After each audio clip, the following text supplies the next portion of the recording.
Hey, everybody, welcome to the Amalgam Games Lab. I am your host, Shannon Haegler, alongside Keena Johnston. It's me. Woo, we're back again. This is the show where we talk games and gaming industry specifically. Yes. And a little slow week, but we'll make do. In terms of news, everything else has been like full on. Yeah. Between Red Dead and people catching up, and November started, which means The games are out. I just want to quickly say this November seems like a normal September or something. Because like the games coming out in November this year don't really seem like November games, like Hitman, Spyro, Pokemon's usually a bit earlier, isn't it? No, Pokemon's been November for the last however long. Yeah. I think the earliest Pokemon's released is October, Okay. since X and Y. Okay. Before that, they were like March, April releases. Yeah. But So yeah, it's just with November, no Call of. Oh, there's a Battlefield, so. Yeah, there's a Battlefield. There is a Battlefield. It's a Battlefield. Hey, remember there's a Battlefield. But before we get started, we will do the quick housekeeping. Remember, there is an Amalgam show this week. Check that out. Where we talk about the rest of the pop culture things we're into. Support us Do you on like Patreon. video games? Do you like video adaptations? You probably don't, but Castlevania is really good. Check it out. Okay.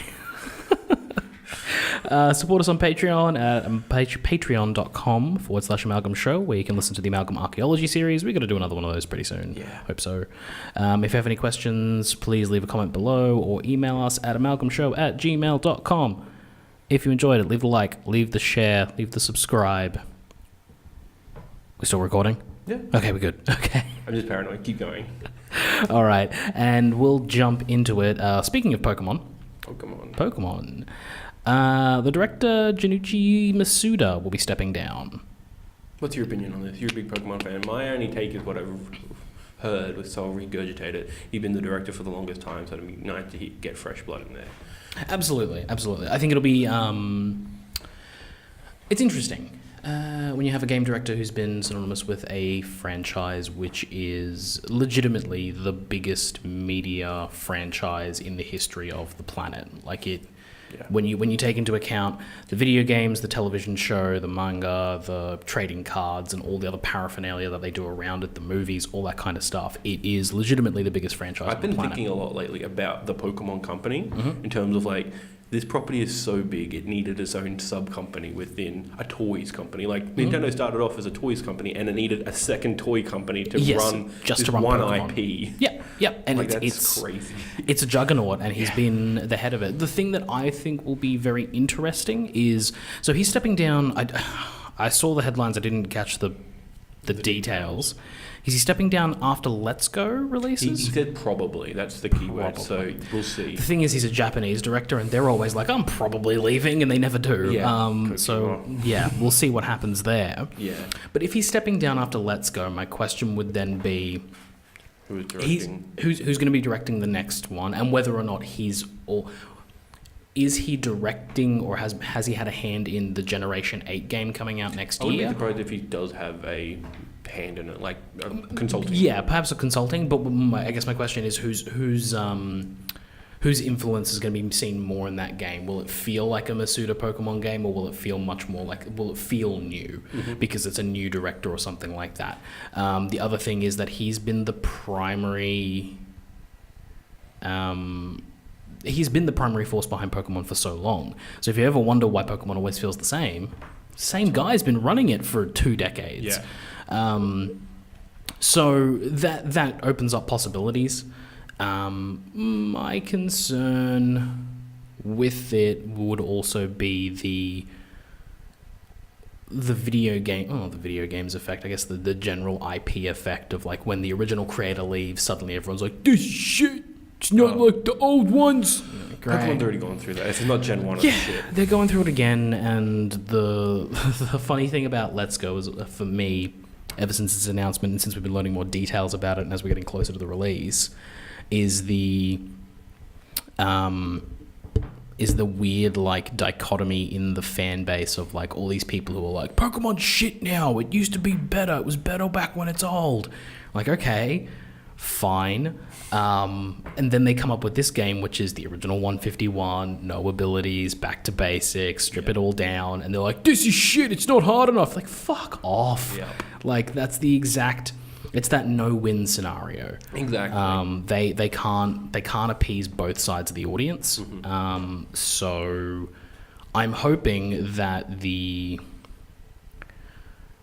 for the greater public that likes Pokemon, like your kids and your general casual fan base, like they don't care who the director is. It's a Pokemon game. That's all that matters. That's what I thought of. I always thought this series was like led by committee sort of thing. Like it was like a scientific method that got this out. Kind of, yeah. I mean, it is. I mean, the thing is Masuda's been the director, so he's been sort of like the hands-on in terms of story and like what each of the games kind of looks like and feel. Yeah. But for the most part, you're right. It is kind of designed by committee. It is, put together by a team of people who all love Pokemon. Yeah. But just like Nintendo as a whole, currently the staffing of Pokemon is much more like I think they did a recent reshuffle and rehire where the company is now a majority of people who grew up playing Pokemon. Oh, interesting. So it's starting to swing that way again, like for the first time now, where instead of people being like, yeah, we just make Pokemon, it's, oh, no, I played this when I was a kid and I fucking loved it, and now I get a chance to make it. So that's going to be an interesting swing. For me, Masuda is an interesting change, but honestly, the story in Pokemon's never been that engaging or anything like that. It's not like he's been some great architect of amazing story beats, so like that change isn't going to be big. For me, the bigger change will come when Ken Sugimori eventually steps down. Who is that? He is the designer of Pokemon, of the individual Pokemon. He is the person who creates the art style and is usually the step one into, we want a Pokemon that is blah, and he'll actually design the art for it. So whenever you see like Pokemon in promotional art, that's usually Sugimori who's done it. And his style is what kind of defines Pokemon, the way they look. So when he eventually takes steps down, I think that will be a bigger change for Pokemon than Masuda leaving. Yeah, because suddenly there'll be a new artist who could redesign everything. I mean, even now Sugimori is getting a bit weird with it, with the last games like the Ultra Beasts and stuff like that, and he's just kind of doing stuff. But when someone else has the helm of actually not just the direction of the game, but the design of the individual Pokemon, because that's gameplay and mechanics and story aside, the game is the Pokemon, the individual monsters. They are the game. Without them, the game doesn't exist. You need to have that constantly evolving and growing roster. And when a person has pumped out near 1,000 of those fuckers over 20 years, like at some point your creative energy drains and he's going to want to move on. Or he just retires on the bank that he's made for Pokemon. Because believe me, dude has made bank. Everyone at that company. Everyone at that company. Probably the day-to-day workers. Yeah, even those guys. They're probably well off, but they just they can afford. But the guys at the forefront, but it'll be interesting. It's an interesting thing. I'm excited because change in the Pokemon company comes very rarely. I mean, and even in the games themselves, the mechanics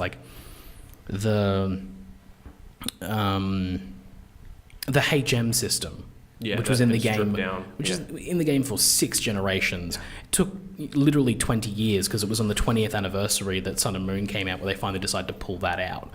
The ability to store Pokemon, the ability to trade, all these kind of things, they always happen through gradual, slow changes, and they happen once every few games, and there's no real big shake-up that ever happened. Let's Go is probably the biggest thing to a shake-up that we've ever had. But even then, I keep looking at it. It's a reversion rather than a... I mean, the more I look at Let's Go, I'm looking at it and going, I feel like people are going to be like, this is too easy, and they're going to play about 10 hours of it and find out that it's probably going to be just as hard as the original Yellow. Which, make no mistake about it, those original Pokemon games are hard. They're not leveling properly. Well, even if you are leveling properly, if you are at the level of everyone else, it still can be difficult because the way the mechanics work is that you're grinding for every Pokemon. Every Pokemon needs to be leveled up individually. There's no experience share. The strongest Pokemon in the game usually take a lot longer to level up, so you're doing more of that. So you're just spending hours just farming experience. And then the other thing is, I mean, it was an early game. There are several mechanics in the game that are broken, which make it so that the NPCs have advantages that they don't really realize they have because they're AI NPCs just doing what they're told. Yeah. But they have certain advantages that just they break the game. So things like critical hit ratio in the original game is tied to your speed stat. So the faster your Pokemon, the more chances you have to hit critically, which makes Tauros one of the most powerful Pokemon in that game because it's the fastest in that game. Okay, I never realized that. I never knew how critical hits came about. I thought it was just chance. No, and that changes in the later games when they basically have the ability to enter more stats. Yeah. And the critical hit ratio does it's a luck stat in the background that kind of just goes. Yeah. But originally it was tied to your speed stat. Okay. So the fastest Pokemon in the game obviously going to have a higher critical hit ratio. And they can attack first. Exactly. Yeah. So that's fair. Then there's other things like attacks like Wrap and Bind, and things that have like an effect that will damage the Pokemon for a set number of turns afterwards. That only came in Generation 2 where they would restrict the number of turns. Yeah. When you have Wrap or Bind in the original, the thing just goes on forever. And the thing with Wrap or Bind is that when that's in play, not only does it damage your Pokemon, it prevents you from switching out. Yeah. So you're just stuck in this endless loop. And it's like, okay, they learned from those mistakes and made tweaks to make the combat more balanced. But this new one is going to be the same thing. There's no random encounters. You just catch, but you get experience for every catch. And then you get shared experience for every battle. Like, I feel like it's going to be a lot more just running around and grinding because the levels will change. And I feel like it's just going to be more difficult for people who are used to playing current Pokemon because the abilities are stripped down. The held items are taken away. You're not leaning on those new mechanics that they brought in to make things easier. You now have to basically lean on the strengths of the Pokemon and your ability to train. That's what you've got. Yeah. Which I think will be fun. I think it'll be really fun. Yeah. So, I'm looking forward to it. I think in terms of difficulty, they should take a Mario Odyssey / Diamond and Pearl route in terms of like the game, the first 8 badges in the Pokemon League are challenging. They're not yellow hard. But then all the difficulty comes in the post game for the people who want to get the hard stuff. Yeah. Like that's what's cool about like Emerald, that it had the Battle Royale, not the Battle Royale, the Battle Frontier to go through, and then like Diamond and Pearl had a completely whole new sub-region to go through, and you guess where you catch like 5 legendaries up there. Yeah. I mean, the reports coming out recently now, there are a lot of developers who've been talking with certain people saying that the game does get harder during its storyline. Like, there are people who have played the first couple of gyms as part of demos and press releases and YouTube events and stuff like that. And they've all been like, it was pretty easy. And all the developers say, like, yes, it's pretty easy. That's the tutorial. Yeah. Like, everything that's the forest. Everything up to the first gym, of course it's going to be easy. It's just holding your hand. Remember, this is a game for children as well. Yeah. So they need to learn how to do this. And you already know how to do it. So when you get to there, you're like, I'm just going to breeze through it. Yeah. They get to there. And after that, the game opens up and suddenly it's going to get a little bit more difficult as it goes along. Also, there appears to be a fairly substantial post-game. Cool. I don't know what that is because Yellow didn't really have one. That gen didn't really have one, except for Go Find Mewtwo and... Yeah, I mean, Mewtwo, Articuno, Moltres, they're all going to be part of it. Yeah. You have to battle them first and then you can catch them. Like a raid battle and go. Yeah, the only encounters in the game where you have to battle them before you catch them. The other thing is, they've, so I don't know how it's going to work or how it works storyline-wise or what other things you're going to be doing, but they've scattered the region with these things called Master Trainers. Yeah, continue and all of these. Which are essentially, they'll be in different routes, and you can go up and they'll have a little icon above their head of an individual Pokemon, and they will be... like in the television show. I think that's one of the cool things about this game is that they are really leaning into trying to be like the television show and try and make you feel like you're playing that. Yeah. So these individual trainers will be a master of a very specific Pokemon. I remember this feature. Yeah, continue though. So they only have one Pokemon in their team, whether it's a Charizard or a Venusaur or whatever Pokemon they're masters of. I believe you then get to use the same Pokemon. I think you have to use your Pokemon. That is the same as theirs. Yeah, so if you want to battle this Venusaur and you don't have a Venusaur, you can't fight them yet. I think that's how it goes. Yeah, and then they're going to use like high level like competitive tactics against you, and you need to beat them. And like that's cool. It's a one-on-one battle. It's something challenging, so that you go out and be like, I have to train my Pokemon in a certain way. I have to catch the certain like strongest version. I have to make sure I know what I'm doing because this Charizard's gonna know Hydro Pump for some weird reason or something like that. It wasn't that, but it was something similar where I saw in the trailer, I was like, oh, that's a move that a Charizard can learn but doesn't normally learn. But in this context, it learning it's really good coverage because he knows he's facing another Charizard, so it just wipes the floor with you. So like, post game looks like it's going to be substantial, or at the very least existent. Like it's going to be there more so than the original games. Or more so than most of the recent games. Like most of the recent games, post game has been like. Because even when I was like in there, the post game was great. Like Fire Red, Leaf Green, like that had you went to essentially the Orange Islands. They weren't called that in the game, but there was a whole other region. The Sevi Islands. And like that was great. I mean, although 2 of them were locked behind DLC, quote unquote. They wasn't, but like you had to go to Target or something to get them. And then there's X and Y has like a small epilogue chapter that's like 10-15 minutes long. It's a couple of battles. Makes no fucking sense. And then that's it. And then there's really nothing else you can do. You can battle the Battle Maison and get a bunch of items, but the post-game in X and Y is practically non-existent. But it's the easiest one to go back to do like IV and EV training. Like if you're wanting to build a competitive team, in my opinion, X and Y is the easiest one to do that in. Apart from maybe Omega Ruby and Alpha Sapphire, which they don't have a battle frontier. They have like the Battle Maison area, and they have the whole Delta episode thing, which is a whole like pretty decent, solid chunk of story where you can catch Rayquaza and Deoxys and do a couple other things.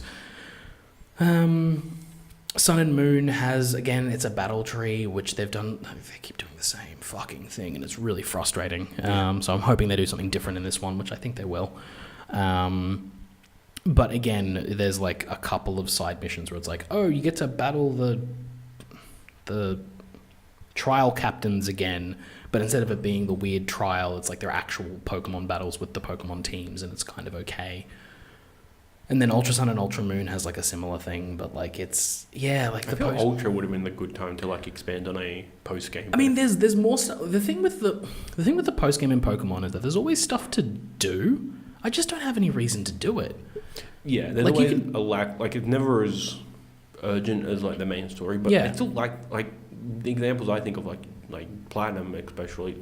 Usually the third games, like the redos, are always really good because they've got a base game, they can just build on that. Yeah, because like you can travel through Ultra Space and catch all legendary Pokemon in Ultra Sun and Ultra Moon. That seems like just a quick fix. It is. It kind of is, because you just travel through Ultra Space. You can go do all the stuff there and catch like pretty much every legendaries in the game. So you can, depending on your version, you can catch all the legendaries, and then that's kind of about. Oh, there's the Rainbow Rocket Saga.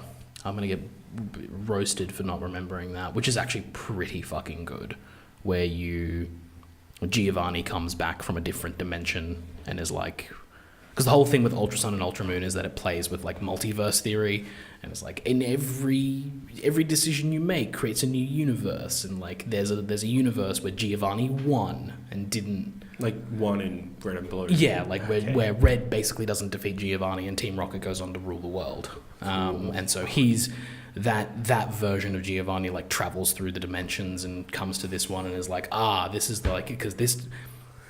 because in the whole universe of Pokemon, the universe that we played in Red and Blue, the original one, doesn't have like Mega Evolution and a whole bunch of other things. So he wanted to go to a universe with Mega Evolution so that he could get like more stuff, like more powerful Pokemon. So he travels through and is like, I want to, take over the world here, and like along the way he goes to other dimensions through time and picks up all the other team leaders from other games in dimensions where they also won. So this is Pokemon Heroes. Yeah, a little bit. So he picks up Archie from like Team Aqua. You can say from Archie Comics. No. He gets Archie and Maxie from Team Aqua and Magma, and like he gets them from two different dimensions, of one where Archie wins and the world's flooded, and one where Maxie wins and the world's just on fire. He picks up all of the like what's his name, Cyrus from Galactic, Getsis from Plasma, Lysander from Team Flare and X and Y. Like, they're all the people who are like, oh yeah. And so then you've got to battle through their lair, and you basically go on this like nostalgia romp by battling each of the team leaders from all the previous Pokemon games. It felt like the kind of thing where I really think the next Pokemon game is going to be a pretty wide departure from the originals, because this definitely felt like a swan song. Like interesting. Okay, because it was like, I know Sun and Moon was 20th. It was a thing, so it seems like it would be a celebration sort of thing. Yeah, I know a lot of people want the next Pokemon to be like Breath of the Wild. Not gonna happen. Not gonna happen. Maybe not in terms of size, but like, what is Pokemon Go? What is Pokemon? Rejigger it and like reset expectation for what the series is. I think it's what Let's Go is, but in the opposite direction. Yeah. So like you think about like Breath of the Wild taking Zelda and being like, okay, what is like take current video game mechanics and like let's go with an old game and put it in a new context and like expand your mind and all that kind of stuff. I feel like Let's Go is them doing it the opposite way by being like, cool, this is our next Pokemon game. It's completely stripped back down, like right down to the bare minimum basics, so that when you play the next one, you're not expecting all the crazy shit they're going to do. Because instead of building on the Ultra Sun and Ultra Moon, I feel like they're doing like just from the ground up rebuild on this stuff, because they've been working with the same engine since Pokemon X and Y. Okay, that makes sense, because X and Y was a 3DS game, wasn't it? Yeah, they wouldn't need it. So they've been working with the same engine for 5 years? Yeah. So, and now I thought you were going to say since Diamond and Pearl. Like, they just like, no, for 3DS. I'm like, oh, wow. No, one of the reasons that it took so long for them to get a 3DS Pokemon game out was the engine. Like, they were building a new engine from the ground up, because they use the same engine for Diamond, Pearl, Platinum, Heart Gold, Soul Silver, Black and White 2. They exhausted that thing. And Black and White 2 were one of the biggest advancements, because they were able to push that engine to have the sprites animate and do like these little things. It's like, oh, cool. Like, that was really, really like blew your fucking mind. Yeah. But they spent all their effort building an engine to run Pokemon in 3D. Yeah.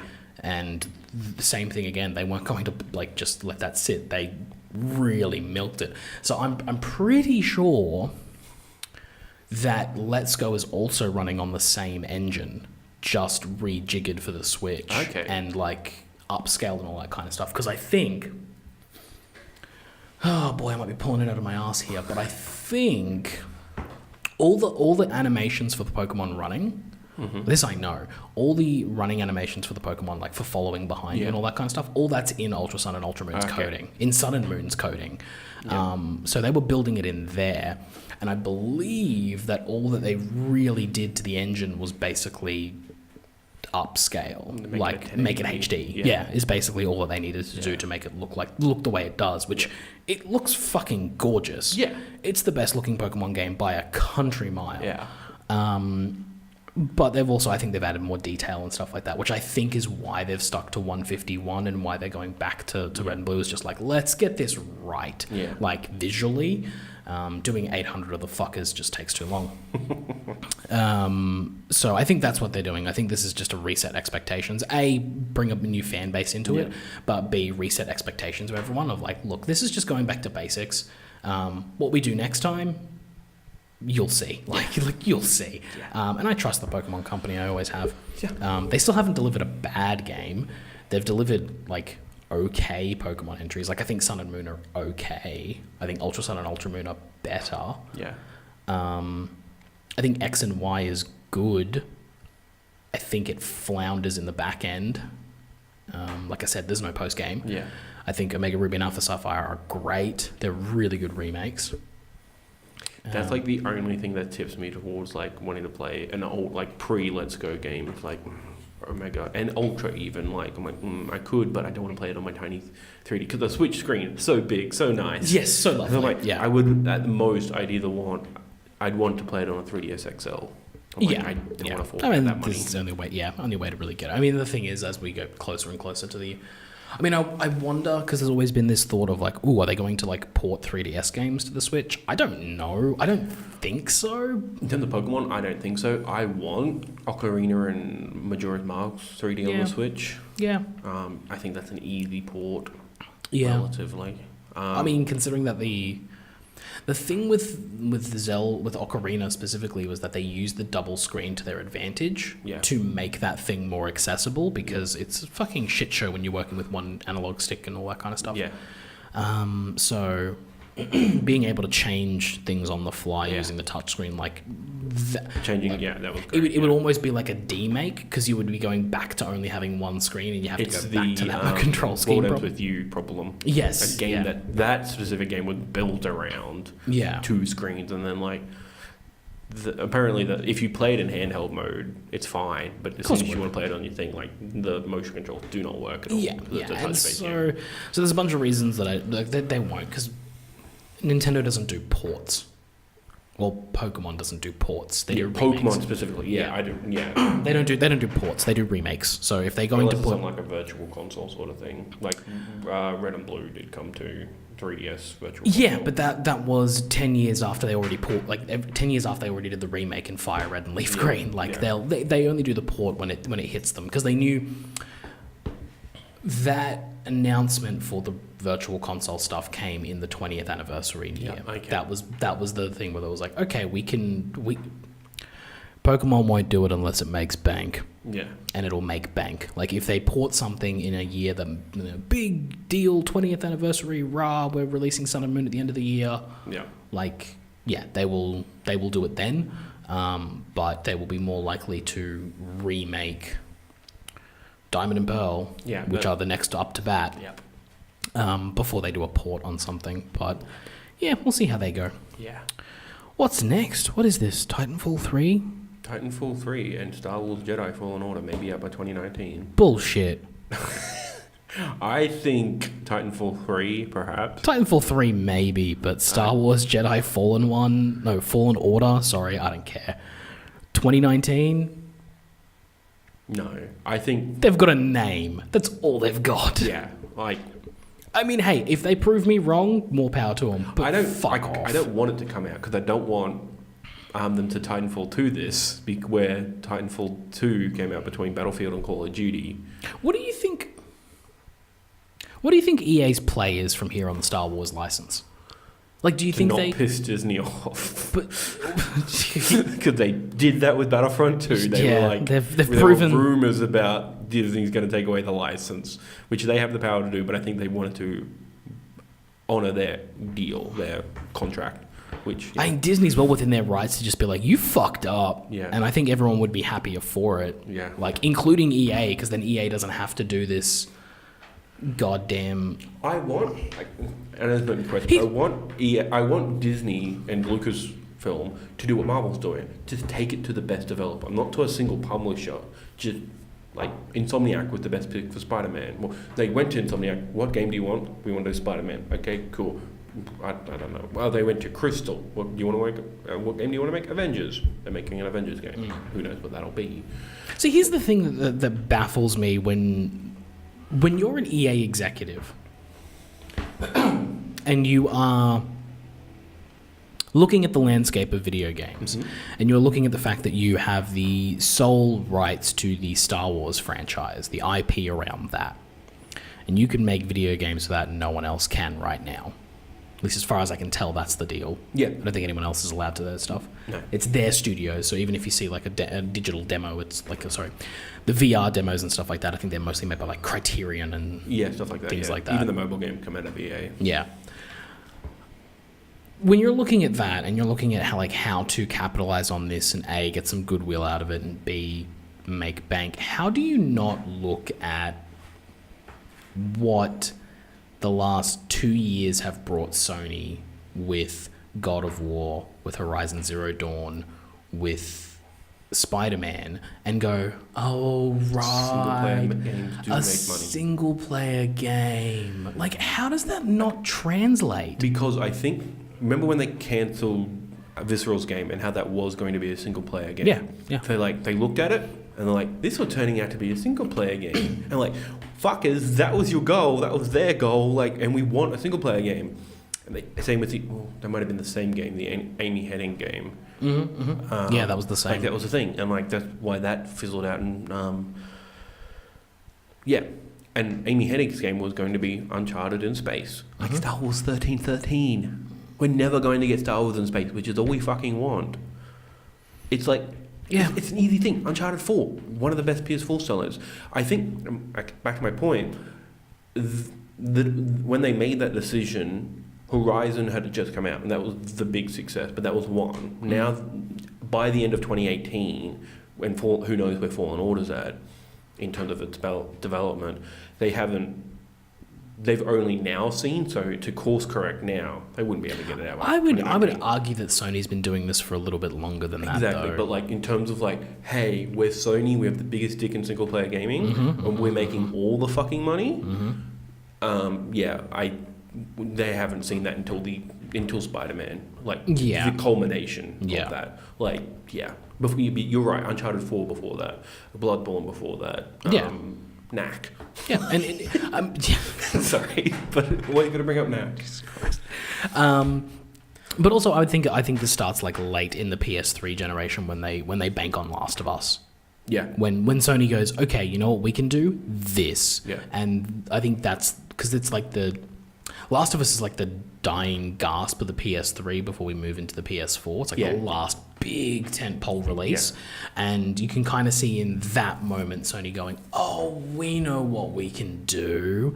Thanks, Naughty Dog, for telling us. Yeah, and then they just focus on that. Because they had, the Uncharted trilogy already, and they had Infamous. And they had Resistance, and they had so many trilogies. But they had so many trilogies. They had so many of those things that just didn't quite, like Resistance. It was like, like even Infamous. As much as Karen and I love those games, they didn't. A lot of people love those games. Yeah, they didn't hit the big. And also that's the thing, because the PS3 wasn't super successful at that time.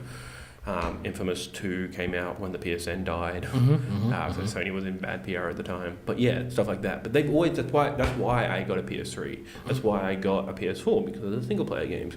Even going back, like God of War. Like one of the reasons I bought a PS3 was for God of War 3. The game is what it is, but it's single player. It's good. Testosterone game. Yes. But they have that. They've had that pedigree for a long time. And I just look at EA when it comes to their, like, on both sides of the EA thing of like the marketing and the PR and the money that they want to make, like all sides point to just give a team the chance to make a single player game, and I promise you, if they do it right, you don't interfere with it like Dead Space 3. You will make your money back and then some, and then you can throw as much cash as you want at Anthem and Battlefront and all the bullshit you want to do, because we won't care, because we would have got what we wanted, and we'll let you do that. But like literally every single, like, fucking, there are people who are in the Star Wars movies who are like, we just want a single player game. Like, John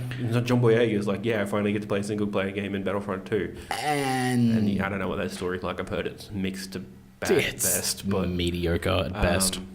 But it's, I think even with now, like this year, with third party, like Ubisoft putting out Assassin's Creed Odyssey, it's a fucking amazing game, 100 hours long, it is, and it sold more than Origins. Yeah. So, like, that's another reason, like, if they want an open world Star Wars game, is very different. Like, if we're going back to like PS3, like linear type of stuff, that's a very different market to what we're in now. But which is kind of, I want an Uncharted thing. But then like Shadow of the Tomb Raider, just do open area levels. God, there's so many options. I want Tomb Raider. I think the problem lies with EA's mentality with it, in that they think about single player games being very restrictive. That you have to do a certain thing, and then they also think of it in the same way. I think the biggest problem is that their executives think of it like, well, the person pays for the game and that's it. That's all the money we get out of them. And I'm like, God, that's such a fucking shitty way of looking at it, but that's how they look at it. Single player, you can do microtransactions. Ubisoft did it, and like you can pay for that EXP boost. Yeah, that's like, I didn't do it. You can pay for better upgrades. You can do a season pass. Yeah, like that's the thing. Like, I am buying the Assassin's Creed season pass because I want that DLC, and they come with 2 free games. Like, I'm cool with that. That's just a really good season pass. But like, yeah, I'll get the Spider-Man season pass. That's a single player game that has no microtransactions or anything. It's just here's an extra story to play. Yeah. Oh, like, man. There's so many. Oh man. Yeah. That game's real good. Spider-Man. Yeah. That game is really good. It is. But I guess my last question before we move on to another story is kind of like Titanfall 3, whatever. Like, thanks to what happened to Titanfall 2, like its launch period and all that kind of schmozzle around it, the game was excellent, but it's kind of been shot in the foot, and there's not much you can do about it. I don't think, like, if Titanfall 3 is announced, I don't think that moves the needle for them. Yeah. Like, and unless it comes out February 22nd, 2020. I'm serious. Like, that's a good time to do it. Yeah, because like unless it comes out unopposed, like no Call of Duty, no Battlefield, no nothing around it. Yeah. There's not much, which sucks. Like when you look at a game and you're like, oh, that game will do amazing if no other video games exist around it. That's a problem. Titanfall and Tomb Raider have suffered for this for years. Yeah. Also, I want to say, I think we're past the wall running era. Like, both Battlefield and Call of Duty have gone back. Well, Blobs is different, but like... But the thing is, it's fine to... But to be fair, Titanfall was the best at it. But the thing is, it's fine to do it if you're the only one doing it. True. So if the other two decide not, and then you're filling the void in the market. Exactly, because there will be people out there who are like, actually, I like the wall running, or there'll be people who don't like the wall running. They're like, oh well, Titanfall's fine because it's novel. Yeah. At least it's only that game, and like Call of Duty and Battlefield, like doubling down on it. They can go back to that stuff at any time. It was the problem with the wall running in first-person shooters in general is that every game was doing it. And so, okay, well, we don't want to do that anymore. We want a game that isn't that. And then, lo and behold, PUBG comes out, and we are where we are. Honestly, Titanfall Battle Royale, like wall running plus mechs. I mean, even if it's not 100, I would wonder how they would do that, because the mechs would, like, without the server just dropping to 2 frames and then shitting itself, like, how? I mean, we'll talk about Red Dead later. There's even moments in that where I'm like, man, this thing is running smoother than I expected it to, but I don't see how you would be able to do 100 mechs drop out of a helicopter without the whole thing crashing in on itself. Yeah. Everyone's got to be running 2080s or more. Otherwise, it just fucking dies. But the question I wanted to ask was, where does the Star Wars IP exist? What happens to it? Like, if this thing comes out and it's good, what then? Yeah, the second one. Battlefront 2 doesn't exist. We get... And Battlefront 2 is getting an update. Yeah. For who? Who's playing that game? There's still like a community. It's like the people who stuck through the microtransaction bullshit. 1, they weren't paying attention to what was going on. 2, that game is fun to play. No, Is it not? I assumed it's a dice game, so it would be fun to play. I would. Fuck. I would. You can play as General Grievous. It's fine. Okay. It's fine. Really? Yeah, like it's very similar to Battlefront 1. Like, it's the same thing. Battlefront 1 was fun to play. I kind of pick it up for $12 every time it goes on sale. I always considered it like, no story. Yeah, but again, like it's fine. There's nothing inherently bad about Battlefront. It's just that when that game came out and I played it, I was like, look, this is competent. It's serviceably put together. It definitely plays well. Okay. I just got bored. That's fair. Because the thing that they were banking on was that it looks and sounds like Star Wars. Which honestly almost sold on me for Battlefront. Like, so many times. Like, I played the Blade Out. I played all the free weekends that came out. And boy, does everything but by that game. I mean, it does. It looks and sounds like Star Wars. Which I will give DICE all the credit for. They nailed it. But at a certain point, I want to do something. Like, yeah, there's the thing with the original Battlefront was that there was this sort of... Like the PS2 ones? Yeah, like the PS2 Battlefronts. Is there was this sense of, like, you could go in and kind of create your own Star Wars story. Okay. And you could play with friends and do all this kind of stuff that was really fun. But at the end of the day, Battlefront and Battlefront 2, they're just Battlefield games with a Star Wars skin. Yeah. And, like, I don't want that. Yeah. So, like, I would be okay with Battlefront going forward and just being the multiplayer game. Like, that's whatever, cool. You alternate between Battlefront and Battlefield every year. Like, that's a serviceable idea. It worked for EA when they were switching between Battlefront and Battlefield and Medal of Honor. Medal of Honor was never good, but yeah. But then moving on to single player, like Fallen Order 2, that'd be great. I don't know what else other IPs you get out of that. Like, an open world game. A Star Wars Battle Royale would be great. Like, again, just pick whatever character and then just put it, like, there's stuff you can do, but here's the thing, they're running out of time. I don't exactly know when the deal was signed, but let's go 2015 when Thingy came out, Battlefront 1 came out. They're 3 years into it. So by the time, like, games take a long time to make, unless yes, they do. Out, which EA does. Yeah. Like 7 years isn't like it took God of War 4 2018 like 5 years to make. If they want to, they're not going to do that kind of like fidelity of a game. But even that 4 years, that's like most of their contract. And they need Jedi Fallen Order need to be good. Their other games need to be good for Disney to consider re-contracting them. Yeah, like it's... Or, if they don't, Fallen Order's good, the rest of the IP suck, Disney takes away the contract, does the Marvel Games thing, gives it to everyone, but that, I don't remember, it's Respawn who's doing Fallen Order, isn't it? I believe so. Yeah, so Respawn keeps going on with the Fallen Order franchise, and then just other games do it, like Insomniac makes Spider-Man in space, I don't know. Spider-Man in space, Yeah, I mean, like the thing with the battle royale stuff is like, everything in the Star Wars IP is there and ready to go. Like, you call that game Star Wars Bounty, and you just drop 100 bounty hunters. Like you don't use anything. But you don't use Jedi straight up. Yeah. You just go, it's just bounty hunters, because that's what they would do. They would definitely drop 100 of those fuckers into a pit and be like, fight to the death. That's just what they do. Yeah. And you could work a story into it in terms of like, the Empire did this and like between the third and fourth game and then the fight. Yeah. That's all you need. But the thing with, like I just want to know, I want to know in 5-10 years time whether someone says a new Star Wars game is coming out and whether the reaction is ugh or whether the reaction is oh sweet. I think that really depends on Fallen Order. At the moment, the reaction is ugh because I'm hesitant. I'm trepidatious. Like, I got nothing for that game. Yeah. Like, especially the way it was announced.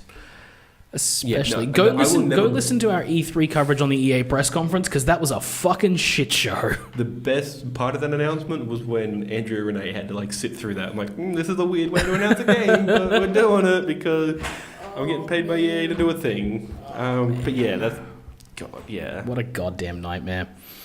All right, speaking of games we want to play, let's look at this PSOne Classic stuff. Okay. It's a PSOne Classic. It's like the SNES Classic, but for PS1 with worse graphics. well, it's relative. Okay, it is what's the word? Technically better. Technically it has polygons. Better. Yes. But I don't know. I'd much rather play Final Fantasy 6 or Super Castlevania 4 than play. Absolutely, but like Cool Borders 2, because that game looks ugly. I think I played that game on a demo disc. I was looking at it. I'm like, I remember this UI. Yeah, but at the end of the day, like, this thing is a nostalgia piece. Yeah. And some of these games, it'd be nice to play again, but let's go through the list. Mm-hmm. Battle Arena Toshinden. Never heard of it. Yeah, it's a good game. What is it? A fighting game? Is it a... I believe so. Let me try and get because I remember the name.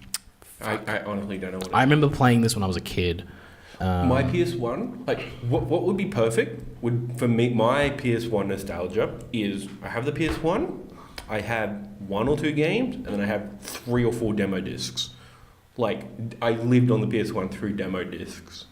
Yeah. Like, I played Spyro 1 through that, but I played Spyro 2 and 3. So it's game. Yes. Same with Crash 2. It's a fighting game in the style of like Bushido Blade and stuff like that, where it's like a 3D 2D fighter.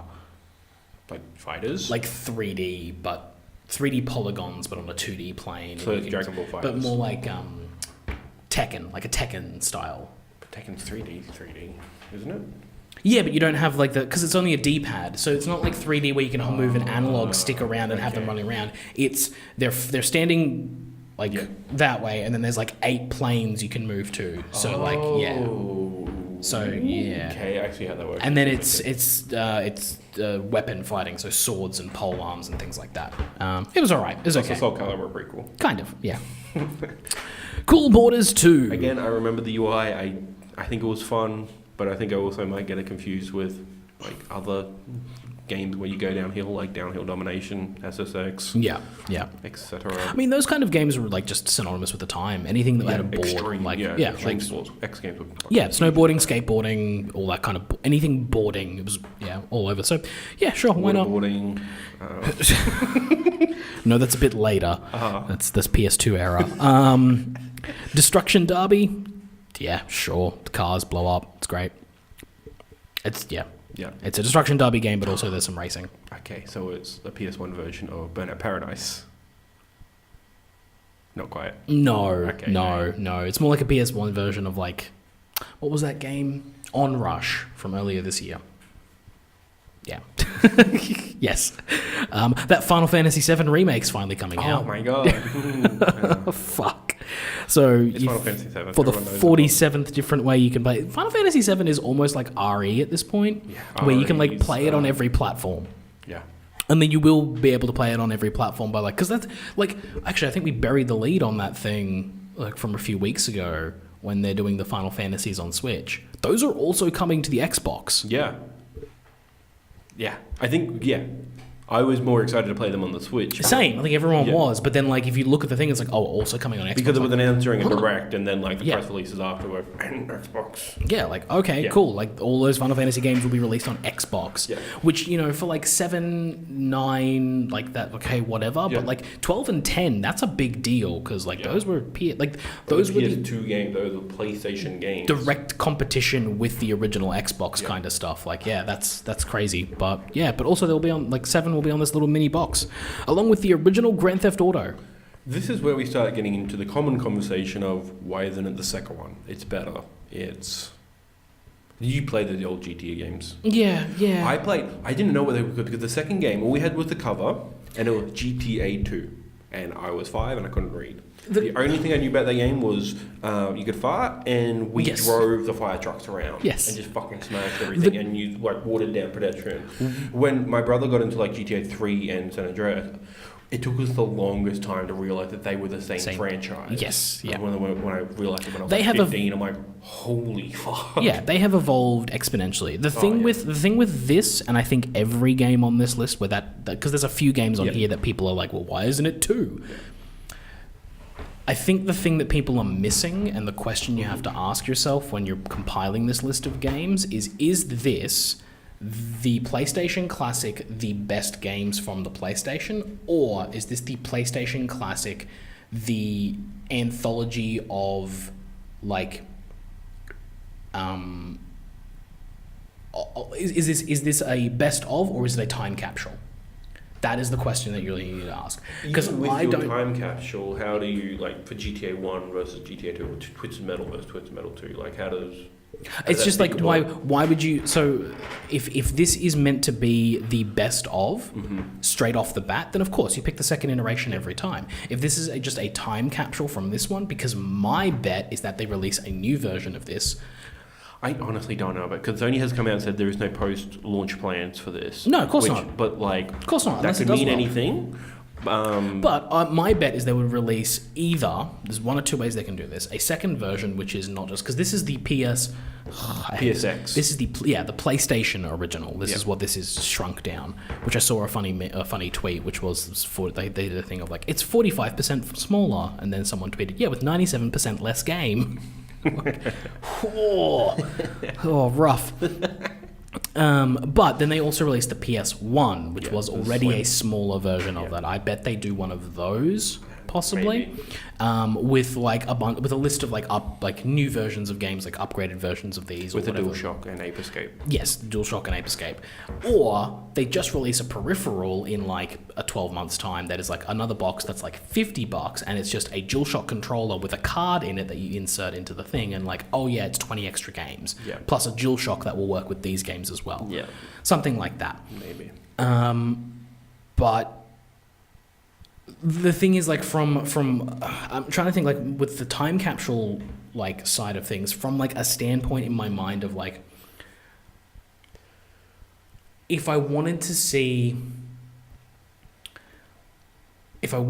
what it was like to play games back then and see their original versions, why would I pick the iteration? I need to pick the original. There's no reason to do the second one in a series when, like, people are like, oh, well, GTA 2 is better. I'm like, well, GTA 5 is better, so what the fuck are you playing this for in the first place? They've got sequels on this. Like, they've got Cool Borders 2. They've got Tekken 3. I don't know if Ridge Racer Type 4 or something. The other answer is licensing and technology, because I don't know if Tekken 1 and 2 were on there, were they? Were they on the PS1? I want to say they were, unless they were a weird arcade thing, which I have no idea how arcade-console relationships work. Yeah, because I don't know about that, but, like...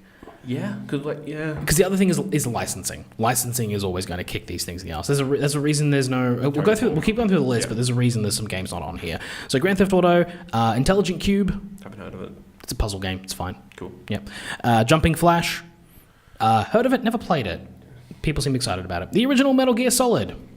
That needed to be on here. Of course it did. If it wasn't on there, what the fuck are you doing this thing? Like. Yeah, I think. Yeah, another Konami game that's missing is Castlevania Symphony of the Night.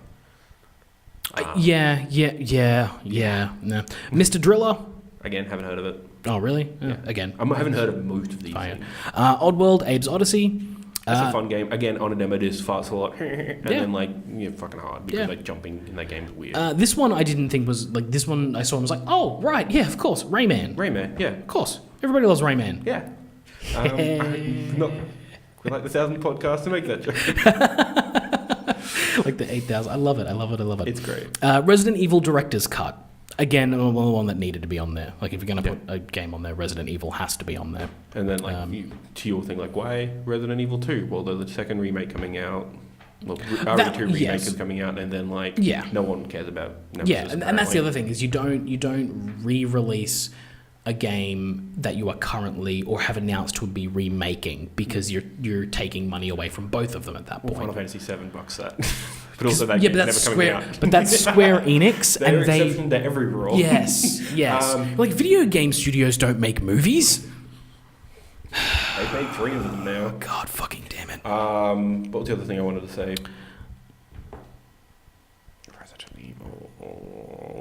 Going back to the Castlevania, there's, like, again, another reason, like, the Requiem just came out, which Castlevania and Rondo of Blood. So they're making their own money on that. They don't want to give Sony that.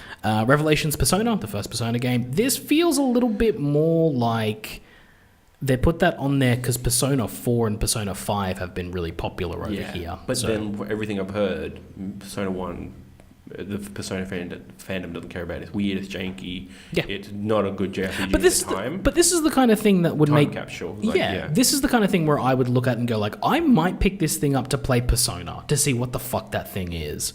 Because I don't think I've ever seen Persona as, like, a PS3, PSOne Classic.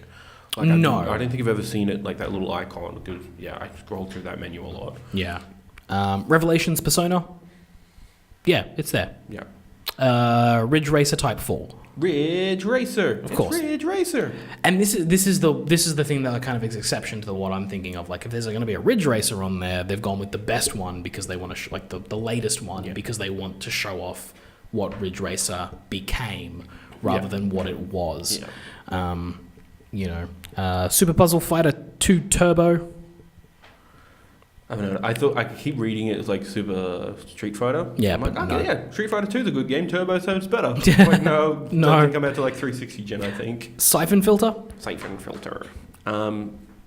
Again, that was like PlayStation stealth game for the longest time. Yeah. Never as good as. They haven't made another one in so long. Since like the PSP. They should make another Siphon Filter. I've never played those games. I've just heard like people really like them. Yeah, like, they're good. Cool. Like the stealth series I never got around to. Like I got to Metal Gear, I got to Splinter Cell, never got to Siphon Filter. Right. Tekken 3. Again, Tekken's on. Again, played it on demo. I think it was 3. If you're going to put a Tekken on there.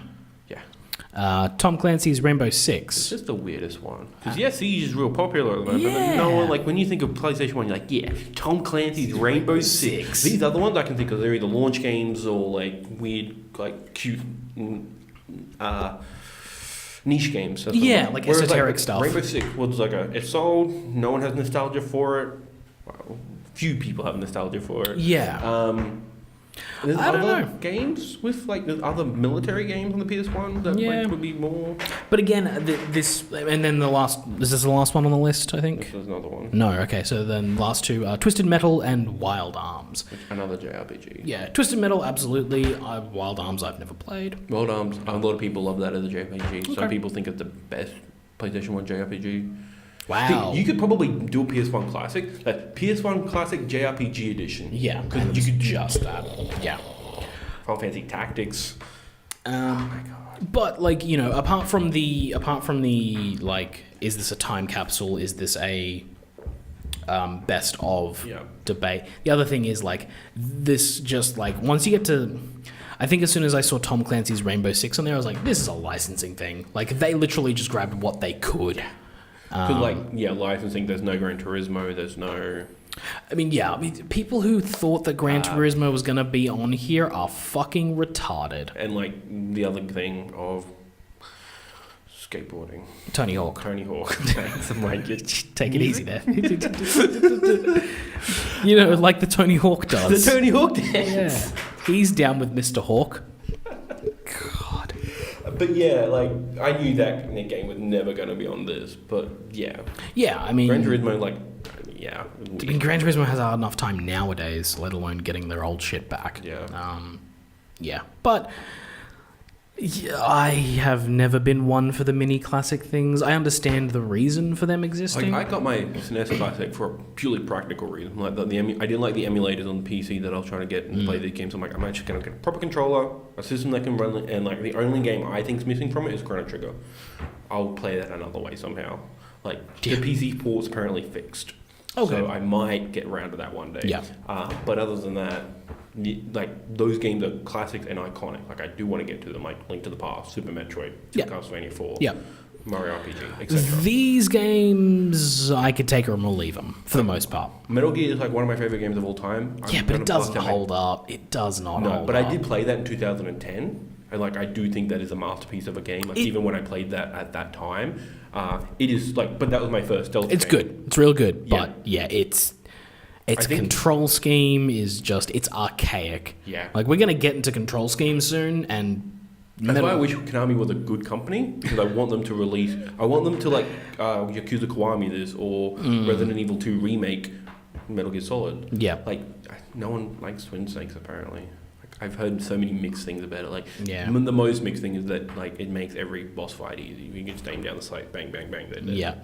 But other than that, and they're different recording. But yeah, it's weird. That thing's coming out soon. I hear it's selling well already. Like its pre-orders are pretty high. So because I think people are worried it's going to do the Nintendo, but PlayStation's the opposite. They'll sell as much as they can, and if it runs short, we could be selling more of these, and they panic. Yeah, and they'll make too many, and then they'll be sitting in storefronts, and then you'll pick them up for like $50 at a flash sale. Yeah, because right now it's like 100. It's actually it's the funniest thing. I was in the Target yesterday, and they have because the mini NES and the mini SNES now are a little bit more ubiquitous. You can kind of get them wherever. Yeah. And I was at the section in Kmart where they were there, but they didn't have them on the shelf. They just had like these pieces of cardboard hanging from a thing.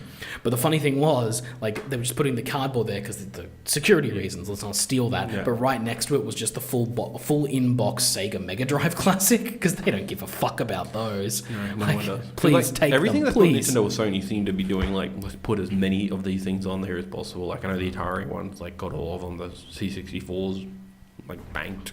Yeah. And I don't think anyone ever needs to buy, unless it is just for nostalgia, to hold the controller and the console itself as Mega Drive or a Genesis or a whatever the third Master System, because you just get the Sega Mega Drive collection. It's an easy platinum. No one needs to, like, all the games are there. You got your Alex Kidd, you got all 4 Sonics, 5 Sonics, you've got Mortal Kombat maybe. You heard it here first. No one needs a Sega. I think the company is needed, but like the consoles themselves, I don't think the company's needed now either. Sega makes Persona, and They don't make Persona. No, Atlas I makes know, Persona. but- Sega publishes it. who makes Yakuza? Not Sega? Don't think so. I Think so. Sega does stuff. They used to platinum. They used to publish platinum games. Now they don't. So Am I gonna get like FBI rated if I Google the word Yakuza? no, 'cause I think all your other things about video game Google searches should inform that. Unless you go to like not the Wikipedia page of the actual Yakuza. Oh, it is developed by Sega. Well, Amusement Vision. Yeah. Okay. And I want Yakuza to keep living. because Yeah, that game yeah. deserves it. And it comes free. Kiwami is free for PS Plus members this month. Oh, really? Yeah. That and Bulletstorm full clip edition. Oh, I should pick up Yakuza then. Yeah, if it's free, I'm gonna be downloading it. God, I don't have time. I don't Yeah, have time. same. I don't have time. So, There's like 2 weeks until Pokemon. Come on, man. Oh man. All right. Okay, let's move on because I made a dumb decision with my time. I made I made a good decision, but it was poor. All right. I buckled real bad because I wasn't going to do this. I was like, I'll just wait. I don't care. But I worked Friday and then woke up Saturday morning and saw just nothing but tweets about Red Dead Redemption 2. And was like, God damn it. Immediately woke up, didn't even, got changed directly into car, drove to closest EB Games, picked up a copy of Red Dead. Got home, installed that's it. what we need to do because it is way too expensive to just buy it off the PS Store. And It is would take way too forever expensive. to download, even if you have NBN. Yes, I mean I have. Yeah, it would have taken me ages. So I went, got home, installed it. It is 2 discs, confirmed. Confirmed. It is 2 the discs. installation process is the You insert the first disc, the play disc. This is on the Xbox, by the way. So I picked X or just a one. just a regular one. Okay. So I'm playing on Xbox because I have a couple of other friends who bought it, and they bought it on Xbox. So Which we're means gonna play you're playing online. online together. Yeah, that's the idea. So at least the process on Xbox was insert the first disc, start installing. Once it gets to a certain point, it's like, hey, we need the second disc. Insert the second disc, install that. That completes the installation. Eject the second disc. You can throw that fucker away. Doesn't need it anymore. The first disc is the play disc. Okay. So there's And then literally, there's patches on top of that. yeah, I think so. There was a couple of patches on top of it. I think How the many gig? I don't remember. Okay. I think the install off the disc was around about 92 gig. Yeah. I think I'm up over 100 now on that specific game. I had to delete a lot because I've only got a 500 gigabyte. Which was fine because I went through a bunch of games and I was like, I don't even remember owning this shit. I didn't realize I had Just Cause 3 on Xbox One at some point. I don't know. Anyway, loaded that game up, started playing it, and turns out it's really good. Yeah, I've heard that. There's a reason it's made, what was that, $775 million in 3 days? Yep. Second highest launch weekend for a video game, I believe. They keep saying the highest of everything, but with an asterisk because GTA 5 made more than it. Okay. So they keep saying it's the highest grossing entertainment property in 3 days. It beat Avengers Infinity War. Well, that's not hard. You're a $60 game versus a $10 ticket. Yes. Yes. But then also, it was always asterisk because GTA 5 sold. It made more. It made $1 billion in 3 days, which is It was, insane. it was the quickest franchise or IP of any kind to make $1 billion in history. Full stop. But the game's real good. The game is really, really good. There are some massive problems with that game. I've heard. There are some big ones that I think is a...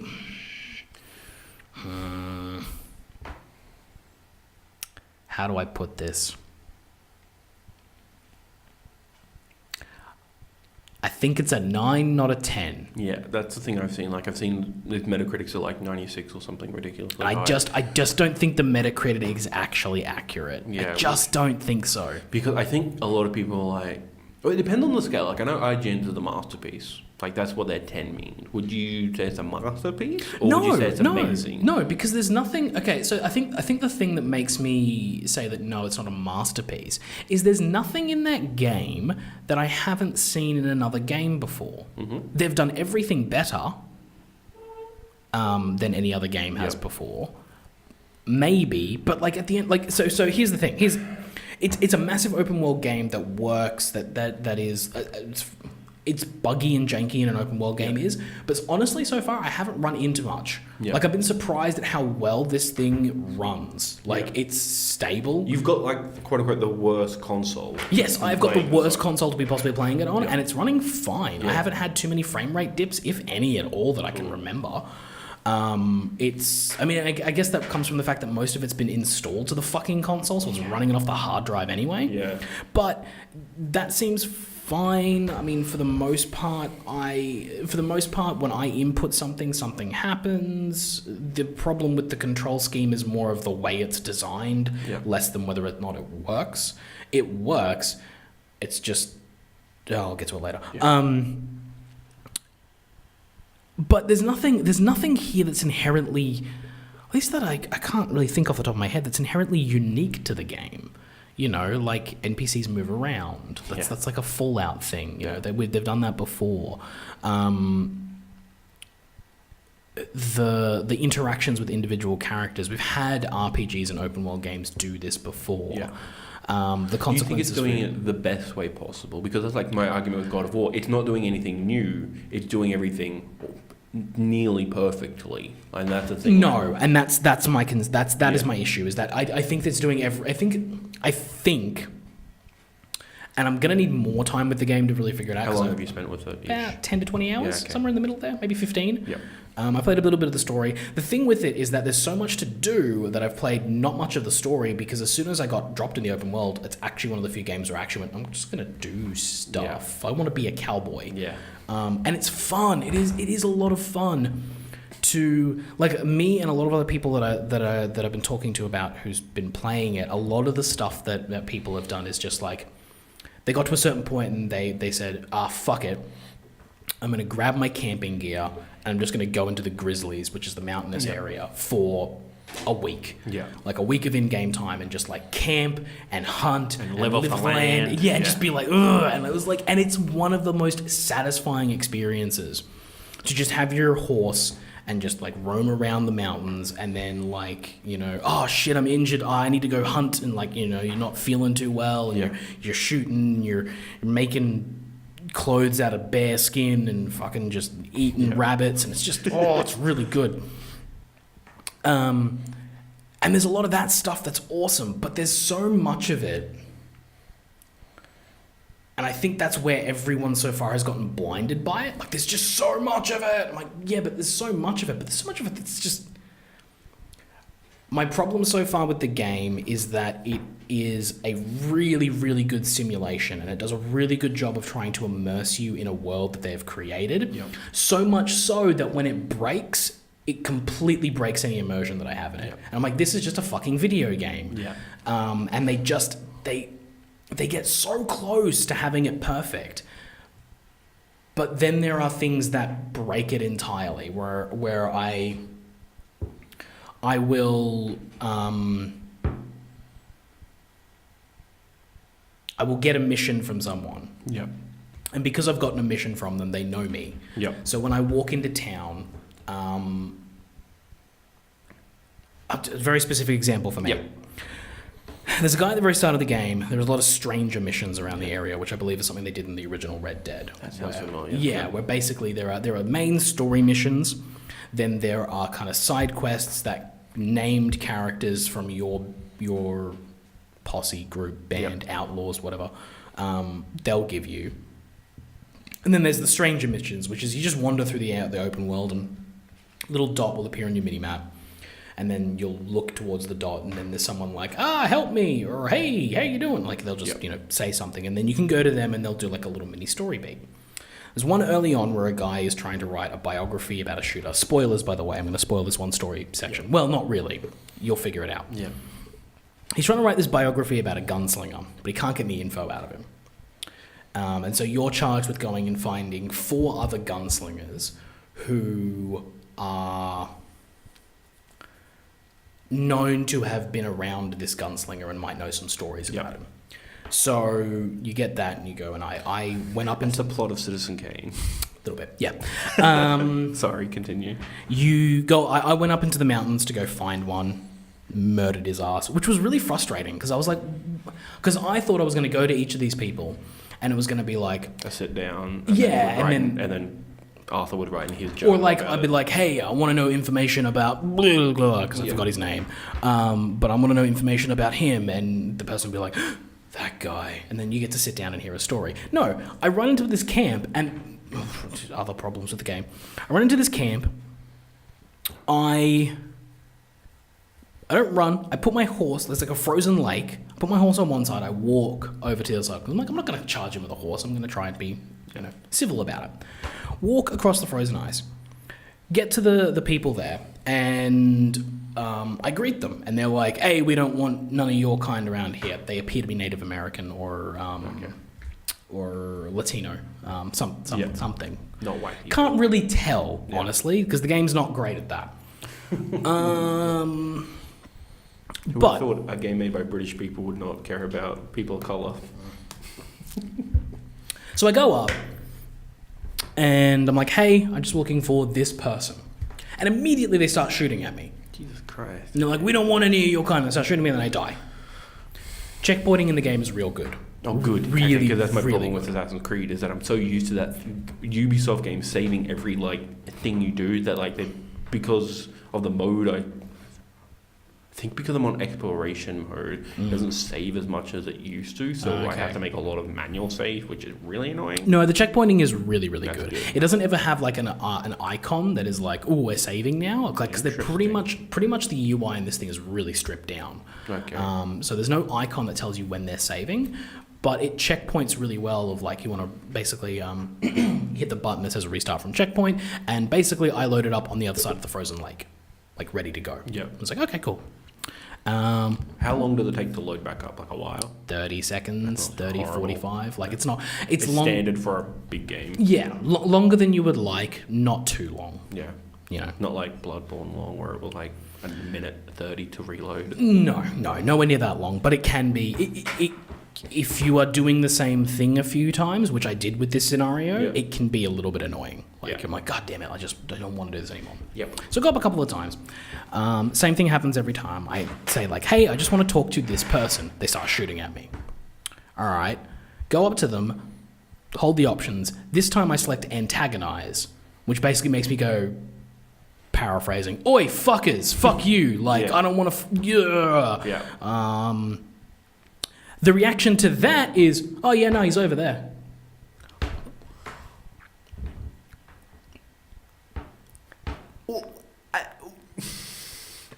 And I was like, all right, fine, okay. What the fuck? Okay, what? Yeah, walk over to there. Gets better. Walk over to there. Did you save it? Did you save it? I had no choice after this. Walk over to there. Stand outside. Nice little cutscene of Arthur being like, hey, I want to talk to you. And the guy steps out. He's like, I want to talk to you about such and such. And he's like, ugh.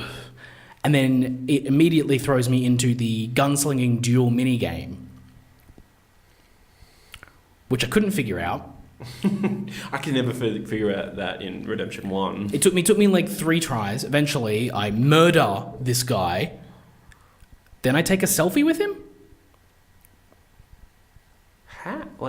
He gets given during the stranger part, he gets given like a camera, like an oldie time camera. Okay, wow. So you got to take a photo of them. And I was like, but I didn't get any information out of this guy whatsoever. Mm-hmm. All right, fine, whatever. Go back to town. And this is where the game actually kind of pissed me off for a second. I was walking through the area where the pub was, where I met this guy, the guy who was writing the biography. And I heard someone call out my name, like Arthur, call out Arthur's name, be like, Arthur.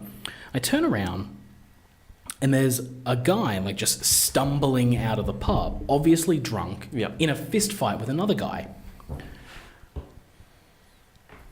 And because of the control scheme, Yep. I fucked up and I shot them. Yep. That Heard that story over and over again. And then I realized later on, because I went into the pub like, I got to give this photo to the dude. No. The dude that I had to give it to is out on the front steps now, dead. I don't know what's going to happen with that storyline now because I still have 3 more to do and I have no one to claim it for. Yep. And I have no idea what to do now. I got a cool gun off the gunslinger that I shot, so I'm going to do it anyway because I think I might get some cool guns out of this. But it just... It's that I didn't... Like, I love the idea of the video games where it's like, ooh, everyone, like the world is on like a moving clockwork system where like the world is changing regardless of where you are. Yeah.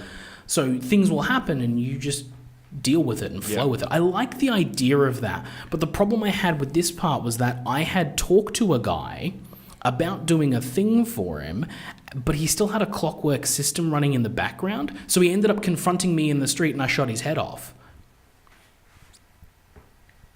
By accident. It's a very different thing than like Fallout, which the controls are pretty simple in that, where you kill the quest giver because you choose to kill the quest giver, as opposed to I wanted to like, hey, I'm burn him back, and then shoot his head off. Because I think one of the very different. Very different. Like if I wanted to kill him, that would have been fine. But the thing is, I couldn't remember who he was. Yeah. Because the thing was, I was going to go to that pub to try and talk to him. Yeah. But he came out to meet me, and I was like, "What the fuck is going on?" Yeah. I can't remember what he looks like. Yeah. I met like 20,000 people in this game already. Yeah. And the game, I feel like at certain points, just asks too much of you. Mm-hmm. It asks you to do so much at once, but gives you no tools to do it. It's very bad at tutorializing. There's a lot of stuff I still don't know about the game. I'm still not entirely sure of like how the horse system works. Because I have a horse. I have 2 horses. I have a smaller horse that people insult me about, which doesn't feel very nice. Something about this game. It's things like that actually make me love the game. Okay. It's like I'm riding this horse that is quite small compared to the other horses in the game. Yeah. And whenever I'm riding through town with it, I just get a bunch of like burly cowboys like, nice horse. Like, God damn it. Like sarcastically like, that's a nice horse. Like, God, fuck off. So I have a bigger horse. I have a bigger, much better horse. I don't know how to I don't know how to move, because at some point I got the saddle off of one horse, because you take the saddle off, you've actually got to walk over to your other horse and put the saddle on. And I did that. And this is the part where I'm like, the checkpointing's good. Sometimes, because I got on that horse and went to do a mission and died in that mission, and then it reloaded me up from like the last checkpoint, but it gave me my old fucking horse, not the new one that I wanted. Tell me how to save my horse. I need to know how to save my horse. And then there's the control scheme, and it just... Yeah. It's we were talking about it before. It is very Nintendo. Yeah. It's weird how Nintendo Rockstar is, in that we have come up in video games in general to understand how the controller works for both PlayStation and Xbox, because they're practically identical at this point. Yeah. Let's not make any bones about it. But that HD rumble. I mean, even Nintendo's gone the same way. Like it's got your shoulder buttons, your triggers, your 4 face buttons, your D-pad, or lack thereof if you're Nintendo, your analog sticks, and even Nintendo realized that the analog sticks being offset is better than the analog sticks being together. PlayStation realized their mistake by separating them apart a little bit more. Like, everyone's got an idea of how the controller is meant to sit in your hands. I prefer the non-offset way. That's just me. Oh, I understand why offset feels better for some people. Oh, same. Yeah. But I'm okay with playing that way. But we came to this realization of like what the best control scheme is for certain types of video games on those systems, using that default control set. Now, until someone invents a new controller scheme that is better than this one, this is what we got to work with. Unless you like mouse and keyboard. Yeah, and even then, like there's certain things like we always use WASD controls. Like that's just how it is. No one's decided like, oh, you know what? I'm gonna make a video game where YGH is you're moving forward. Like, no, WASD is how you do it. That's just how it is. So there's certain things that we've all learned and all come to agree on. Yeah. And it feels like Rockstar made, not just this game, but all their games, they make their games in a vacuum where they're like, oh,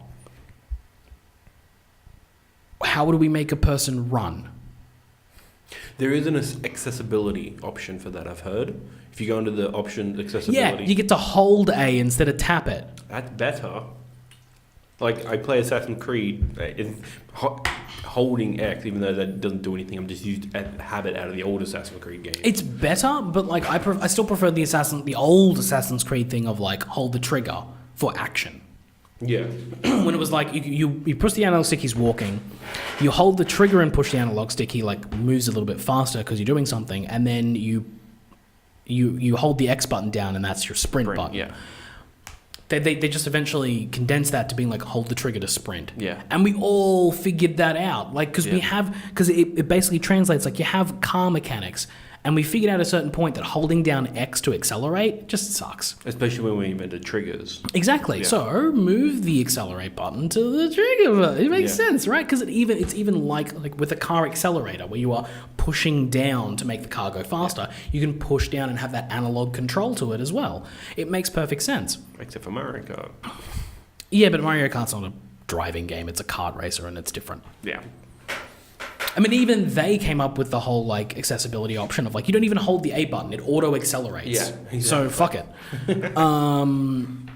But in this game, it's like you just tap A to run, and I'm tapping A to sprint, and then there's the other thing where like they've got the L2 action trigger, which in theory is a cool idea.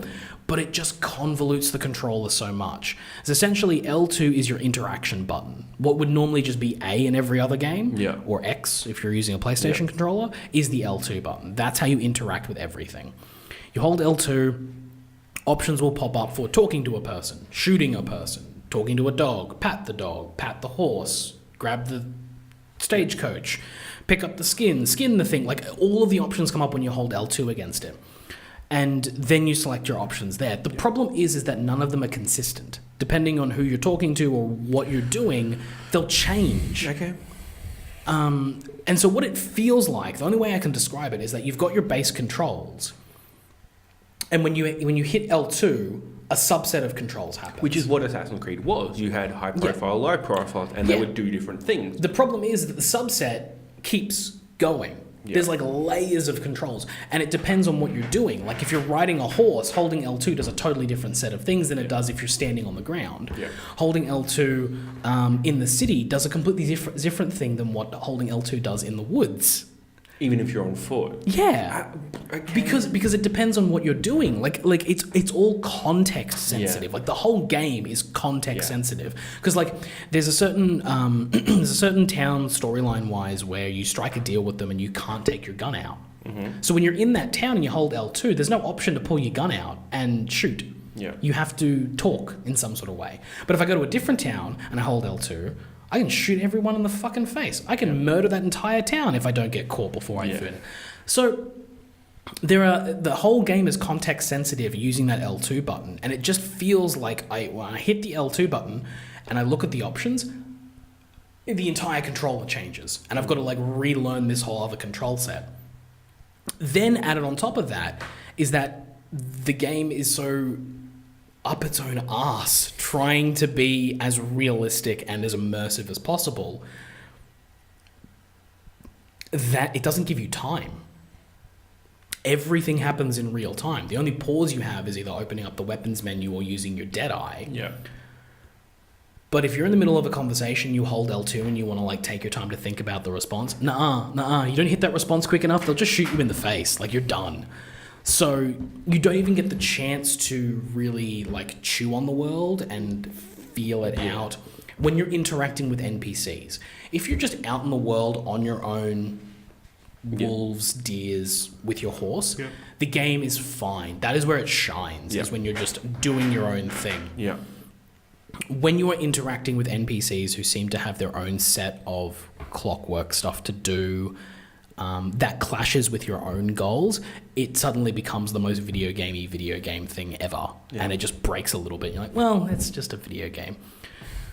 The other thing is I don't complain about. There's a lot of people complaining about how slow the game feels. It's very, very deliberate. Yeah. That doesn't bother me too much. I think that is very down to personal taste. Yeah. And what you want out of that. Yeah. The word that I use is deliberate. Yeah. Everything in that game is deliberate. If you do anything, and this is the problem, what they want is for every decision you make to be absolutely 100% your decision. You intend to do this thing. Yep. So you hold the L2 down and you hold this button down and you are definitely doing that thing. Yep. You have made the decision to do that thing.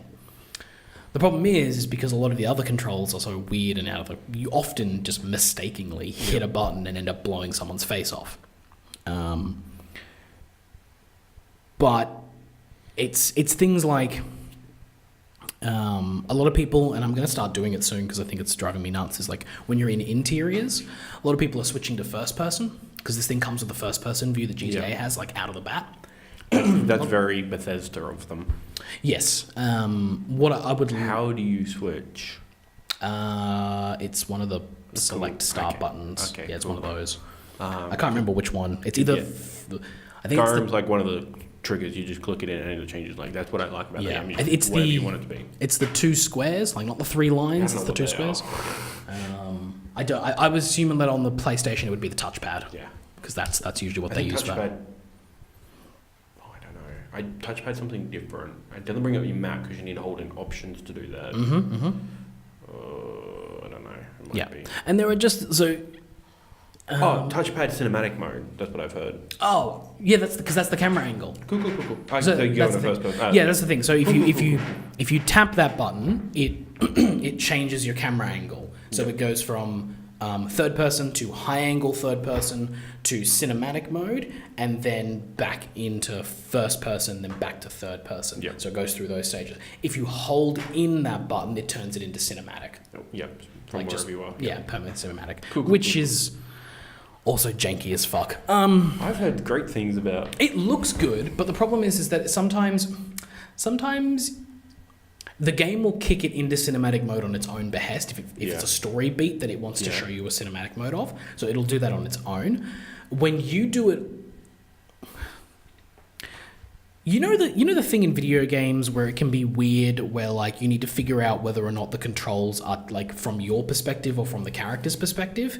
Yeah, it'll do that. So like that's why I like game like Red Dead and GTA did that. A couple of other games have done it. I'm like. Yeah, I've driving games do that a lot. Where I'm like, okay, I'm like all the way here. Like, how do I drive it now? Yeah, like where am I going? Confusing. Yeah, like that's what it'll do. Like you'll be going straight ahead with your horse, and you'll hit cinematic mode, and suddenly the camera will swing around to here, and then you're like, well, do I keep putting up or do I push to the right now? Yeah. And then your horse just does circles because you're trying to figure out which way the fucking stick goes, and you just like it's this amazing, beautiful shot of this amazing landscape, and this horse just circling, just looking like a dead shit. Fucking game. Oh, that's amazing. Anyway, a lot of people have resorted to going into first person when they're in interiors because that's easier to look at things. Yeah. Because the options for like every single time you go into a house and you like want to search it for stuff, you're like, okay, I gotta hold down the X button to open the drawer. Then I gotta hold down the X button to search the drawer. Then I found something, so then I gotta hold down the X button to pick it up and take it. And then he goes through an animation for every single fucking thing. And if you're in first person, you skip all that shit. Really? Yeah, because it's just like you're in first person. They're not gonna animate it all. Well, it makes it easier because you can just like in first person look at the thing and like, okay, cool, I want to grab that. And rather than going through the animation of like, it's just a hand reaching out and grabbing it. It's way quicker. Yeah. It makes life a little bit easier. Cool. So there are those kind of quality of life things that are in there. There's just so much. Like there's so much to the control scheme, and it's just so layered and so different every time that like I find myself just ignoring half of it and not even caring, which is a problem because that's a huge issue. Like this system, they probably spent years developing on, and they're like, for people to be apathetic towards it, that's tough. The thing about the control system is it doesn't feel like they spent years developing it. It feels like they took the GTA thing and went like, oh, we'll just slap another set of controls over the top of it, and then over the top of it, and then over the top of it, and then yeah, it's fine. Like it took me 3 to 5 hours before I figured out how to actually look in my bag, which should be like the first thing they teach you, but they don't. Like Yeah. I've heard the menu UI is almost awful. It's god awful. It's bad. Are you using the companion app? Because I've heard that like relieves a lot of issues for that. Like it makes it, because it's all touchscreen and you can do. And, like, I might have a look at it, but I fucking hate companion apps. Apparently, this is a good one. Yeah, I'll give it a shot. I'll see what happens, but I don't like the idea of looking at a second screen when I'm playing my fucking video game. Some people said that like because you don't have to look in your menus anymore, it increases your immersion that much more, because then you're looking down and it's like you're like zombie you, like when you look down at your thing, it's like you're looking at a bag sort of thing, like it makes that kind of, people have said that. It might be, you might not relate to that. We'll give see. it a go. You just need your Rockstar Social Club There's ID. just so much where it doesn't cue you correctly. The game does a really bad job of cueing you and telling you what's going on. And so like, you have what your loadout and then the horse's loadout as well. Yeah. And whenever you get off your horse, it never tells you, because depending on whether it's a story mission or a side mission or a mission that you're doing on your own, it might rip all your items off you and store them on the horse, so you have to go and actually pick your loadout, or it might just leave you with what you had before you got on the horse. It doesn't tell you whether or not that's happening. Sometimes I don't, like, I've heard the thing like you have all your guns on your horse and you take 2 or 3 that you can hold. You get 2 pistols. I don't mind that nuanced system, because not nuanced, deliberate system. And that's great, that's fine, but like pretty much the only time that I've really noticed when it tells me is like in story missions, you'll have another character like Dutch be like, remember to bring that rifle I gave you, and you walk over and be like, oh, of course, the rifle, and you go back to the horse and grab that. But there's no reason to do that when he had the rifle on him the whole time. Just give me the rifle when I get off the horse. Like, it's just these simple quality of life things. There is a spot on the screen in the top left-hand corner where tooltips and information and like little bits and bobs will flash. That thing is constantly lighting up like a Christmas tree. There's just stuff happening all the fucking time. Like, remember you can do this. Remember you can do that. Remember to do this. Remember this is this thing. Remember that. And all it just keeps fucking going. And need a light, hold sideways to bring out a torch. And the thing is, I don't know what triggers those, because like I said, it took 3 to 5 hours before the tooltip for, hey, hold this button to open your satchel popped up. And I was like, either I missed it the first time, or it hasn't popped up, and that's fucking bad. Seems like the tips need to be context sensitive as well. And I think the problem here is that I feel like a lot of people are saying this game is incredible and amazing and a masterpiece, and I'm like, it can't be a masterpiece if the basic premise of a video game, which is how you control, is not done correctly. Like I was comparing it to Zelda, but Zelda's controls are consistent, regardless, like consistent with itself, rather than like it's not consistent with like you press triangle to jump. That's weird. But like video games, it's either X or circle. Like most of them, I'm like, okay, but it's consistent with itself. Cool, like, but it's not really layered, like, so what I mean by that is that like you can play the game, and I think you could call that game a masterpiece, like even if you have issues with the controls being weird. They're weird, but this is I don't even know what the word to use for it is. It's convoluted is all it is. Perfect, is all it is. Like, again, like if any set of the controls are actually really good, but the fact that everything is just I'm struggling to figure out what it is that I'm feeling about the game, but it is the fact that everything feels just off, like just. It's like, so much so that this immersion that people keep going on about, of like, it really immersed me in the world. I'm like, it hasn't for me yet. What's your play sessions with that game usually like? I'm doing like 3 to 4 hours. Yeah, okay, cool. That should do the job. Yeah. Because I heard like play the game in like hour chunks, it just doesn't do the job. You need to sit down and really play that thing. Like basically and this is again, because I say that the game's not like, I'm not immersed in the world, but I still play the thing for 4 to 5 hours a night because it's fun. It is still fun to do these things, even though I feel like I'm wrestling with the game to get there. Maybe there's something to be said about wrestling with the wild and the frontier, but like I said, when it's just Arthur Morgan, the horse in the wilderness, that game shines. Yeah. Because after 15, 20 minutes of play, I've started to remember how these controls work and like, oh, okay, cool, I can do this and this. Yeah. And because I'm only really doing the hunting and the riding, that's all I need to remember. Once I'm back into the story and doing other things with other people, I'm starting to like, I gotta hold that L2, do I antagonize him, do I think? And the thing with the group, like, reacting to me differently when I did antagonize instead of greet. Yeah. It's not consistent. It's not like I get it. I get what they were going for, which is these people respect you being a bit more hard. Yeah. But there was literally no way for me to know that going into that situation. Yeah. So if the game had given me the ability to, I mean, maybe I just missed it because you get like a card with his photo on it and like some information on the back, and I read that information and all it really told me was where he was.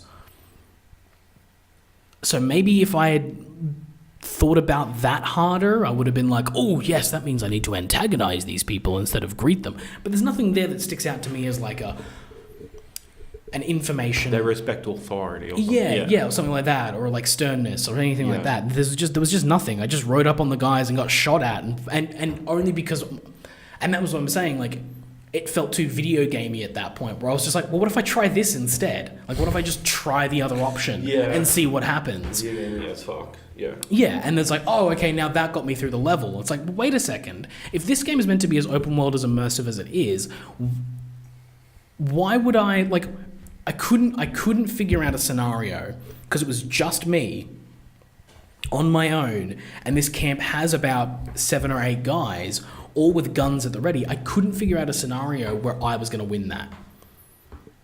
Unless I like completely ground up my Deadeye to the point where I could come back in like 3 to 4 hours time and just be like, yo, fuckers, and just mow them all down. Like, I didn't find that. And that's the thing, is that there's a bunch of scenarios in the early game where I don't see how someone early game could actually do them unless they did the trial and error thing and then came back and finished them off, or unless they went back and went and got all this stuff and got their levels up and ground and got themselves up to a higher level and then came back in and mowed them down.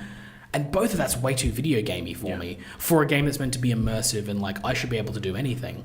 Like, one of the things that actually really pissed me off was that I came across a bridge that was taken by outlaws, and I was on my horse and I was like, well, you know what, I'll see if I can take them on. There's 4 of them. I think I'm okay. Still early days, so I was still learning the controls, so I jumped off the horse, shot them, got shot back, and died. I was like, fuck, all right, fine. I was like, that's okay. Reload the checkpoint. The checkpoint for this place was on the other side of the bridge, and they removed the outlaws. So, like, it was a one-time encounter thing. Okay. So I didn't get the chance to go back and do that again, and that kind of annoyed me. I was like, why? Yeah. Especially when the dialogue from those guys leading up to was like, this is our bridge, we can't, you ain't passing, this is ours. I'm like, okay. Okay, yep, okay. And then I literally was like, where am I? And turned around and was like, this is the bridge. They're gone. Guess they didn't want that bridge that badly, did they? Because they just fucking up and left. So, yeah, all in all, the game is fantastic. I feel like its Metacritic score is just, It has what Nintendo had. Nintendo has its Nintendo tax in terms of the amount the games cost, and they get bonus points because they're Nintendo. I think Rockstar is getting bonus points that they don't deserve this time around. That's my thing. Is I'm like, I can see why. Like, if you're a reviewer and you justify why, like 10's like, at least from IGN, and even with IGN, 10's not perfect. It's a masterpiece. And if you can justify, like, hey, all these issues are outweighed by the fact that this game's just stunning overall, that's like their argument. And like, I get that argument, but then like, from everything I've heard from all the podcasts all the podcasts I have to listen to, and these controls, the fundamentals of playing the game are frustrating and convoluted. Like, you're playing a game at the end of the day. Like, it can be as cinematic and gorgeous as possible. But if it doesn't the way you play it, that needs to be like Last of Us. It has very, like, Yeah, your primary engagement with the game is through the controller. Yeah, and yeah. Yeah, it's frustrating, and I think... Seems like Rockstar forgot that. Like they just wanted to make like it just feels like they designed it in a bubble where they were just like, no, this is how it would work. Like this is the control scheme we're coming up with. Because this game would have been play tested the buggery. Like this play tested either would. I don't think they care. Like the feeling I get is that they don't care because they don't want it to feel like any other game. And that is what I will say about this game is that it doesn't feel like any other game. It's really weird. Good and bad reasons. Yeah, exactly. Like it's really weird where I say like, there's nothing in this game that they're doing that's different. Like it's, it's all the same immersion, open world bullshit that we've had in a bunch of other games. But it sure as hell doesn't feel like it. Like it does not feel like a Horizon Zero Dawn. It doesn't feel like a Fallout or a Skyrim. There's something intangible about this game that does draw me to it, that I do want to play it and wrestle with those controls regardless of how frustrating they are. Mm-hmm. I just don't know if they outweigh. And the thing is, I'm in what a lot of people consider the early games still, because this game apparently is long. Yeah, like 60 so we'll see how we'll see how I'll go as I want to play it. I haven't played that much of a story campaign, and from what I gather, the game shines in two different areas so far, which is one, when you're deciding to just do your own thing, it's fantastic, and also apparently the game's story is actually surprisingly good. Yeah. So I want to do both and see what happens. But right now, like with this game, I want to play it despite itself. Like it really wants me to play it too, in spite of its own fucking convoluted control system. Yeah. I feel like I've played a game like that recently, but I can't think of it. Yeah.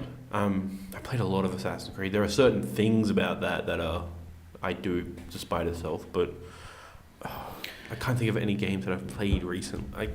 It's a feeling. I know like what you mean. Like, I don't know. But the game's fantastic. It looks gorgeous. It definitely looks like a game that was produced with a lot of people and a lot of man hours. So fucking pay your people. Yeah. Fucking Rockstar. But we'll see how I feel later on. I'll probably play a bit more in the next couple of weeks and hopefully get like a bit more grounded look at it. Yeah. But yeah, that's it so far. We should probably wrap it up. Yeah. Thanks for listening, everybody, and watching. If the recording worked the entire way this time. It's on the charger, so it should. Let's hope so.